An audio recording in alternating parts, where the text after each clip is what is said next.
Hello everybody, and welcome to my Let's Play of Metal Gear Solid 3 Snake Eater. So once again, this is on HD edition. Not as much to talk about this time. I will firstly start by saying that this game is very different to the others. This isn't really following the original story of Metal Gear. This is like, well, it is and it isn't. And it's not setting in the Solid Snake and all that. It's someone very, very similar though. You could say he's almost identical. Well, he is identical in every way, apart from one or two little things. But yeah, this is Metal Gear Solid 3, and this took place in the 1960s. And I'll let you see the rest of it. I don't want to spoil the game for you after all. So yeah, we'll get on with this. We're gonna play a new game. Well, if I was going to tell the truth, I like MGS1 more than any others. That if you do MGS2, you get a little bit extra. I prefer MGS1, so I'm going to tell the truth and say I like MGS1. Play it on normal difficulty, and yeah, we're gonna begin the game with a very long cutscene. After the end of World War II, the world was split into two, East and West. This marked the beginning of the era called the Cold War.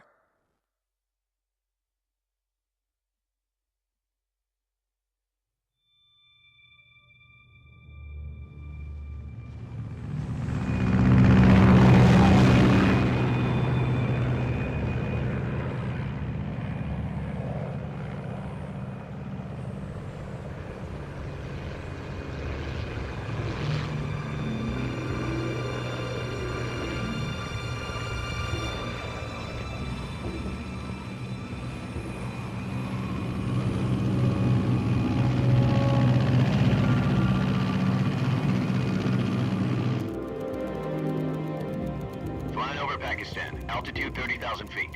Approaching Soviet airspace. 20 minutes to drop off. Commencing internal depressurization. Equipment check. Arm main parachute. All right. You ready to go? Drop zone still showing a high pressure mass. Cav okay. Good. We've got high visibility.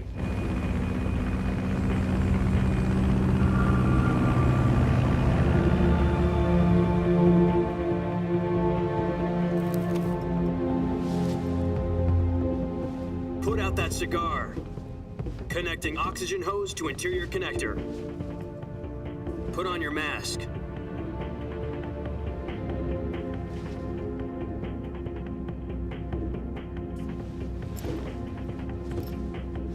Does this panty waste know what he's doing?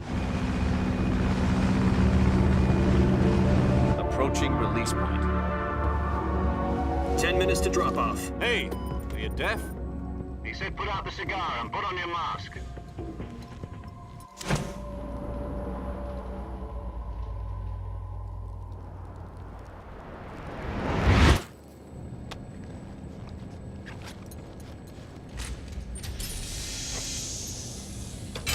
Depressurization complete. Checking oxygen supply. 6 minutes to drop off. Opening rear hatch.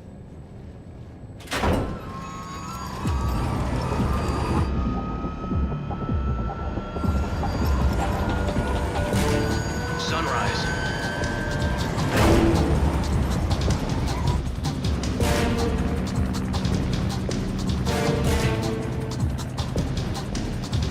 External temperature minus 46 degrees Celsius. 2 minutes to drop off. Stand up. You'll be falling at 130 miles per hour. Try not to get frostbite from the wind chill. 1 minute to drop off. Move to the rear. Activate bailout model. This is one for the history books. The world's first Halo jump. 10 seconds to drop off. Stand by. Status okay. All green. Prepare for drop-off. Countdown. 5, 4, 3, 2, 1. Spread your wings And fly. God be with you.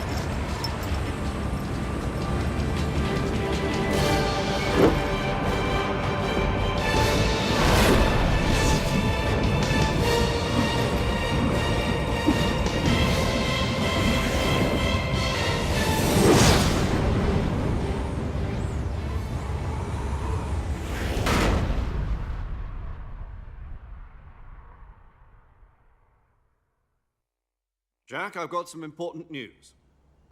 The head of the CIA has finally given us the green light for the Virtuous mission. Virtual mission? No, the Virtuous mission. The future of our Fox unit depends on it. If it succeeds, we'll be officially organized into a unit. Virtuous mission? Sounds like some kind of initiation ritual. You know, don't get cocky. This isn't a training op. Right. So what exactly is this wonderful mission? Well, about 2 years ago, a certain Soviet scientist requested asylum in the West through one of our moles. His name is Nikolai Stepanovich Sokolov. He's head of the OKB-754 Design Bureau, one of the Soviets' top-secret weapon research facilities, and the East's foremost expert on weapons development. Sokolov? Isn't he that famous rocket scientist? The very same. On April the 12th, 1961, the Soviets achieved the first manned spaceflight in history. The Earth was blue, but there was no God. Well spoken. The rocket that carried Yuri Gagarin into orbit was the A-1, known as the Vostok rocket. Sokolov is said to be the man most responsible for the multi-engine cluster used in that rocket. After Gagarin's flight, Sokolov left rocket development to become the head of the newly established Design Bureau. From a lowly technician to head of a design bureau, that's quite a success story, so why do you want to defect? It seems he'd become afraid of his own creations. Afraid? Call it a crisis of conscience. And for that, he left his country and his family behind and went over the fence? Not exactly. One of his conditions was that his family was also to be taken safely to the West. We used a mole to get the family out first and succeeded in sneaking Sokolov over the Berlin Wall shortly afterwards. I was the one who conducted the operation. The security on the eastern side was still full of holes back then. Then what? We got Sokolov over in one piece, but the whole ordeal had left him exhausted, and we checked him into a hospital in West Berlin. It took him 2 weeks and more than 600 miles to get from the research facility in the Soviet Union to Berlin. He was in no condition to say anything coherent. And it was only a week later that we had something much bigger on our hands. The Cuban Missile Crisis. October the 16th, 1962, President Kennedy received word that the Soviets were in the process of deploying intermediate-range ballistic missiles in Cuba. The president demanded that the Soviets dismantle and remove the missiles. At the same time, he announced a naval blockade to prevent further missile shipments from reaching Cuba. But the Soviets didn't back down, instead placing their armed forces on secondary alert. Soviet transport ships carrying missiles continued on course towards Cuba. US and Soviet forces went on alert for an all-out nuclear war. Frantic negotiations were conducted through the UN's Emergency Security Council and unofficial channels to end the hair-trigger standoff. Finally, on October the 28th, the Soviet Union agreed to remove its missiles from Cuba, and so the world avoided a nuclear holocaust. But in order to get the Soviets to pull their missiles out, we had to make a deal. You mean the one where the US agreed to remove its IRBMs from Turkey? No. The Jupiter IRBMs deployed in Turkey were obsolete, and we were going to get rid of them anyway. They had no strategic value whatsoever to either the US or the Russians. The Turkey deal was a ruse, a cover story that was fed to the other intelligence agencies around the world. So what did the Russians really want? Sokolov. They wanted us to return Sokolov. You mean the Soviets pulled out of Cuba just to get their hands on Sokolov?